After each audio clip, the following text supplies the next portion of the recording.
Jerusalém e o fogo que desceu do céu. Por que Pentecostes pode ser considerada uma nova Torre de Babel, desta vez benéfica para a igreja?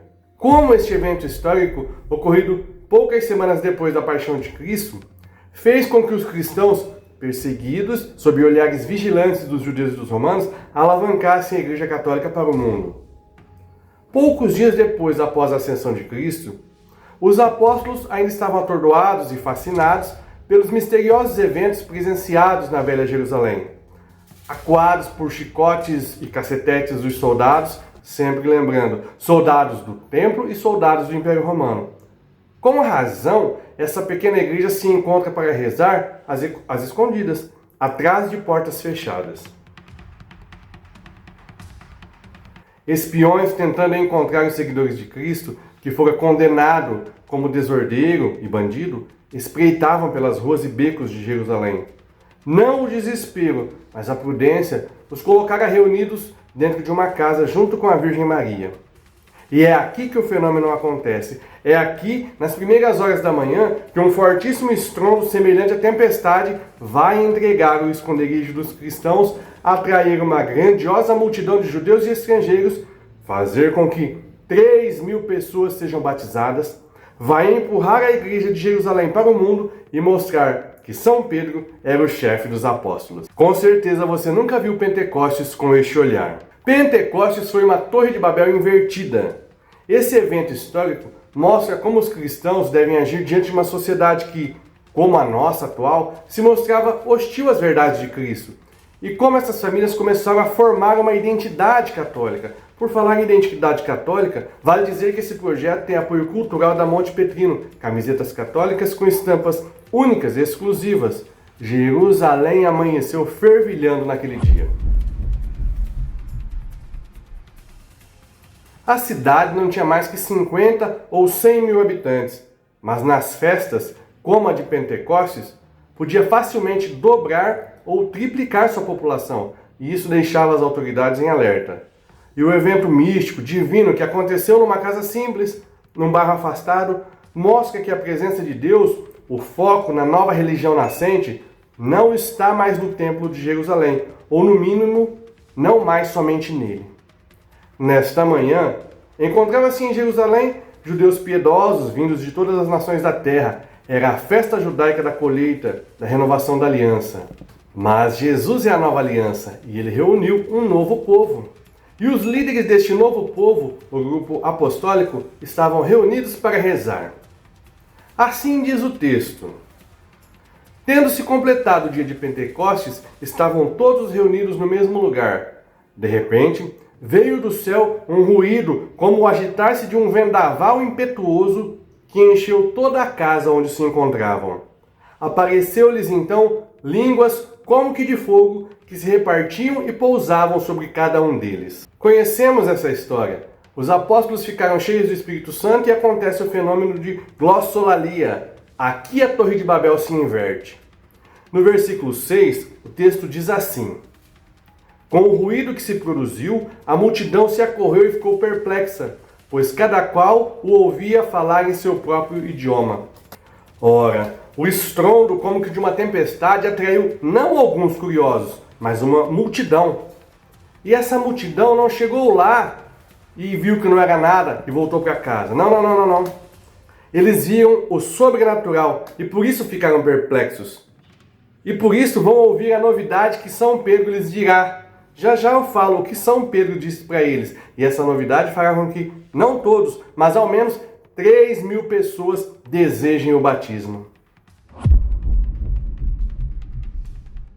Se na Torre de Babel os homens desafiaram Deus e Deus usou a diversidade de línguas para dividir e confundir a humanidade, agora no Pentecostes, Deus reúne seu povo que está espalhado pelo mundo. Ele usa das diversas línguas para reunir seu povo escolhido. Cheios do Espírito Santo, os apóstolos falam e cada um da multidão que está ali, árabes, judeus, gregos, mesopotâmicos, líbios e romanos, todos compreendem em seu próprio idioma. Uma nova nação religiosa está nascendo aqui. Mas alguns deles, talvez inspirados pela velha serpente, ousaram ofender a obra do Espírito Santo falando que os apóstolos estavam bêbados. O leão que estava em Pedro rugiu. Aqui o texto mostra claramente a primazia de São Pedro. São Pedro age como chefe do grupo apostólico, pois aparece em primeiro plano. Pedro, então de pé, junto com os 11, levantou a voz e assim falou: Jesus o Nazareno foi por Deus aprovado diante de vós com milagres, prodígios e sinais que Deus operou por meio dele entre vós. Um pouco mais adiante, à frente, versículo 32. A este Jesus Deus o ressuscitou, e disto todos nós somos testemunhas. Portanto, exaltado pela direita de Deus, ele recebeu do Pai o Espírito Santo prometido e o derramou. E é isto que vedes e ouvis. Aqui temos o primado de São Pedro, o primeiro Papa. Isso reflete o Evangelho de São João, capítulo 21, versículo 15, onde Jesus pergunta por 3 vezes: Simão, tu me amas? E ao que Pedro responde, Jesus dá a mesma ordem 3 vezes: apacenta minhas ovelhas. É exatamente isso que São Pedro faz aqui. Ele está apacentando, explicando a doutrina, tirando as dúvidas, separando as ovelhas que não são suas. Jesus disse: Simão, apacenta as minhas ovelhas.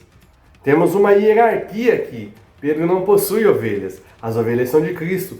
Pedro não possui verdades suas, as verdades são de Cristo.